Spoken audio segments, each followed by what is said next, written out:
చిన్ననాటి స్టోరీ ఒకటి చెప్తానండి. ఒక డైమండ్ వ్యాపారి దగ్గర కాస్ట్లీ డైమండ్ ఎలక మింగేసింది.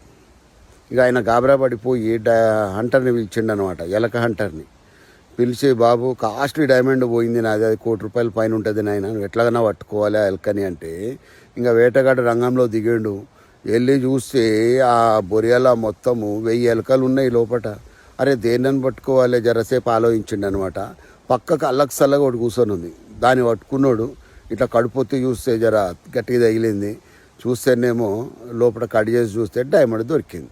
ఇంకా డైమండ్ వ్యాపారి ఆశ్చర్యపోయిండు. అరే ఇంత ఫాస్ట్గా ఎట్లా కనుక్కున్నావు పోయి చెప్పురా అదంటే, అప్పుడు ఆయన చెప్పిండు అనమాట, when idiots get rich they don't mingle with others అనేసి.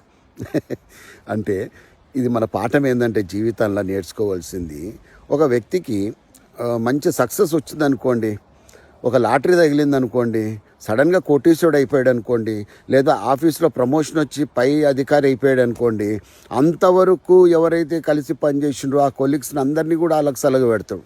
వాళ్ళతో కలవడానికి ఇష్టపడాడు అనమాట. మరి బంధువుల్లో కూడా కొంతమందికి సడన్గా నడిమంత్రపు సీరు వచ్చేసి కోట్ల ఆస్తి వచ్చేసరికి ఇక అందరినీ దూరం పెట్టుడు స్టార్ట్ చేస్తారు. అది అవసరం లేదు. ప్రమోషన్ వచ్చినంత మాత్రాన, జీవితంలో ఉన్నతంగా ఎదిగినంత మాత్రాన అంతవరకు ఉన్న మన వాళ్ళని దూరం పెట్టాల్సిన అవసరం లేదు. అట్లని ఒక లెవెల్లో, మన లెవెల్లో మనం ఉండాల్సిందే తప్ప, నువ్వు పక్కకుండు నీతనం కలవను అన్న ఆలోచన ఎట్టి పరిస్థితుల్లో రావద్దు. ఎందుకంటే ఎప్పుడు ఎవరి అవసరం ఎలా పడుతుందో మనకు తెలియదు. సహకరించాలే.